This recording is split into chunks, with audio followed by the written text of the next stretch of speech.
Bienvenue dans cette nouvelle édition du QG Weekend. Voici les titres de l'actualité.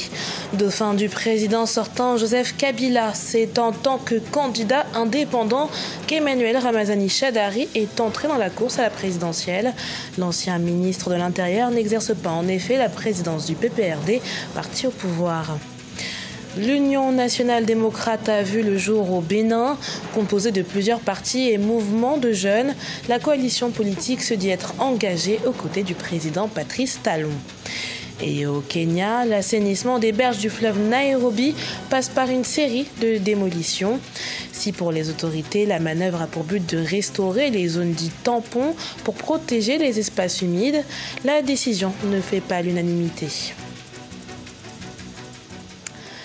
25 candidats se sont officiellement lancés dans la course à la magistrature suprême en République démocratique du Congo.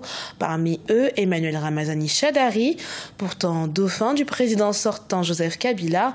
C'est en tant qu'indépendant qu'il a posé sa candidature, car n'exerçant pas la présidence du PPRD, parti de la majorité. Reportage de notre correspondant Jacques Mboka. Désigné candidat à la présidentielle du 23 décembre, c'est en indépendant que Emmanuel Ramazani Shadary se présente à la course. Pourtant, le dauphin du président Joseph Kabila est le secrétaire permanent du Parti du peuple pour la reconstruction et la démocratie, principal parti de la coalition au pouvoir. D'ailleurs, candidature FCC, étant donné que nous n'étions pas encore inscrits sur les tables de l'administration publique, notre candidat a dû se présenter comme un indépendant.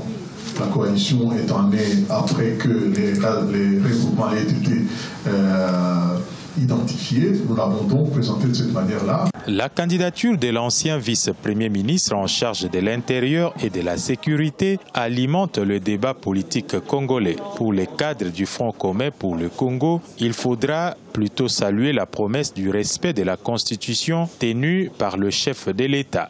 Il a conformé la gestion du pays à cette Constitution. Et les derniers gestes en date, c'est celui d'avoir déféré à l'exigence du respect des 2 mandats qui lui étaient reconnus par la Constitution. La publication des candidats retenus par la Commission électorale nationale indépendante est programmée le 25 août. Le Front commun pour le Congo entend donc porter Emmanuel Ramazani Shadary à la tête de l'État pour succéder à Joseph Kabila. L'Union nationale démocrate fait son entrée sur l'échiquier politique au Bénin.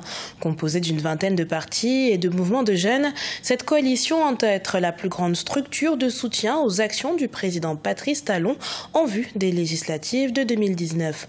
Reportage de notre correspondant Lefty Ounou, commenté par Deogracias Podo. L'Union nationale démocrate a été portée sur les fonds baptismaux ce samedi 18 août 2018 à l'issue d'un congrès constitutif tenu à Ouida. L'UND est une coalition composée d'une vingtaine de partis et de mouvements politiques de la jeunesse au Bénin qui soutiennent les actions du gouvernement et entendent œuvrer pour la renaissance de la classe politique. L'UND veut, aux côtés du nouveau départ, aux côtés du président de la République, son excellent président Patrice Talon, aujourd'hui, demain et pour toujours, redonner confiance dans l'avenir et retrouver les promesses républicaines. La coalition UND ambitionne de regrouper, de former et de structurer les partis politiques, mouvements et associations qui partagent la vision et la méthode du gouvernement. Elle entend relever plusieurs défis, à savoir consolider sa base sur l'étendue du territoire et obtenir un important nombre de sièges aux élections législatives de 2019. L'UND est prête à reconstruire notre nation aux côtés du président Patrice Talon, à redresser le Bénin et rassembler tous les Béninois du nord au sud, de l'est à l'ouest. Ce rassemblement, l'UND la construira avec tous.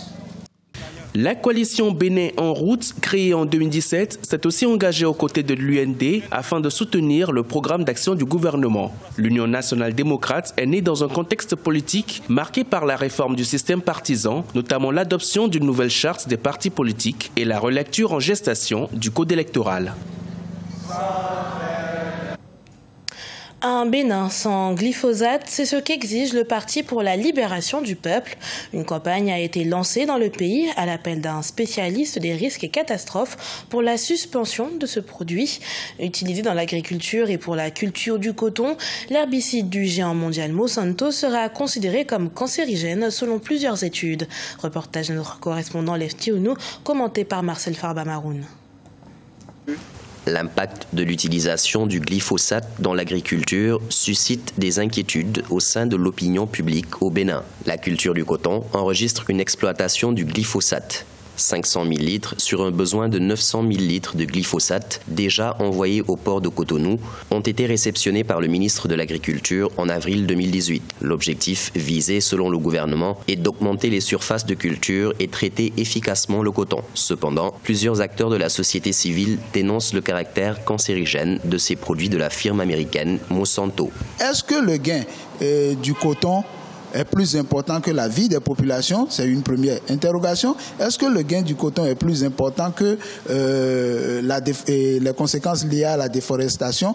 Le leader mondial du glyphosate a été condamné le 10 août 2018 en Californie par la justice américaine à verser près de 300 millions de dollars à un jardinier qui souffre d'un cancer en phase terminale, une maladie qui serait causée par une exposition à cet herbicide. Nous ne pouvons que tirer sur la sonnette d'alarme et dire qu'il faut absolument qu'on arrête immédiatement l'utilisation de ces produits dans l'agriculture et que l'on monte une enquête indépendante. Une campagne dénommée Bénin sans glyphosate a été lancée par Brice Sohou, un spécialiste des risques et catastrophes, avec pour objectif de contraindre le gouvernement à abandonner cet herbicide controversé. Pollution, obstruction et autres inondations sur la voie navigable sont depuis des décennies des faits communs dans la capitale kenyane, Nairobi. Des phénomènes auxquels le gouvernement entend mettre fin grâce à une série de démolitions à proximité des rives du fleuve Nairobi. Mais cette décision ne fait pas l'unanimité. Les précisions de Neile Claude Bessa. Dans le processus d'assainissement du fleuve Nairobi, le gouvernement kényan s'est engagé dans une campagne de démolition. Entamée ce mois d'août 2018, les bulldozers ont commencé à raser les constructions de bâtiments qui obstruaient les voies navigables du fleuve, causant ainsi la pollution dans la capitale. 2 centres haut de gamme ont déjà été détruits au détriment de leurs propriétaires. Le gouvernement fait du bon travail pour mettre un terme à l'impunité qui règne dans le pays. Selon moi, c'est une perte, mais encore une fois, à part égale. Je peux dire que c'est un bon choix. L'effort du gouvernement a été acclamé par une frange de la population. Les critiques, quant à eux, évitent que l'opération soit dangereuse et sollicitent plus de vigilance auprès des législateurs afin que le peuple ne soit plus consterné par les démolitions. Ceux qui construisent doivent être en mesure de construire des bâtiments légaux et reconnus. Les responsables de l'autorité nationale de gestion de l'environnement doivent évaluer et approuver le site afin d'éviter que les gens occupent les bâtiments et ne soient expulsés plus tard. L'Agence nationale de la construction a déclaré dans un communiqué en mars 2018 que 228 bâtiments à échelle nationale sur les rives du fleuve ont été classés comme dangereux. La foire annuelle du livre de Mogadiscio en Somalie a réuni pendant 3 jours des passionnés du livre, écrivains, universitaires, auteurs, poètes, musiciens somaliens et de la diaspora. Tous étaient réunis pour célébrer la place qu'occupent les livres dans le développement et le retour à la stabilité dans le pays. Corinne Kamsef. La foire du livre qui s'est ouverte le mercredi 15 août à Mogadiscio a rassemblé plus de 36 auteurs et 20 poètes renommés du monde entier. Ce sont ainsi plus de 2000 livres qui étaient disponibles et accessibles au public. Dans une Somalie en quête d'un nouveau départ, le livre s'impose comme un outil au service du développement. La connaissance devait être notre principe directeur. Nous devions utiliser nos esprits de manière créative. L'écriture, la lecture, la concurrence littéraire et la présentation des idées conduisent une société vers le développement. Parmi les auteurs présents, le romancier et journaliste Hassan Guedi Santor. Pour sa première participation à ce festival du livre, il a présenté un recueil de nouvelles intitulé Méditerranée. Pour lui également, le livre est une nécessité. En tant qu'écrivain, je pense que rien n'est plus important que l'écriture et la lecture pour la culture et pour la civilisation d'une nation. À travers des idées, je pense que cela fera du chemin et aidera à construire une société démocratique plus florissante. Pour l'écrivaine Halima Hassan Tachir, ce festival aura surtout boosté son envie d'écrire. Elle espère qu'il a eu le même effet sur les jeunes qui hésitent à se lancer dans l'écriture. La Somalie souhaite aussi, par ce salon annuel, améliorer son taux d'alphabétisation qui reste encore en deçà de 50%. C'était le journal de la rédaction. Merci pour votre fidélité. Dans un instant, une nouvelle édition de l'actualité sur Africa 24.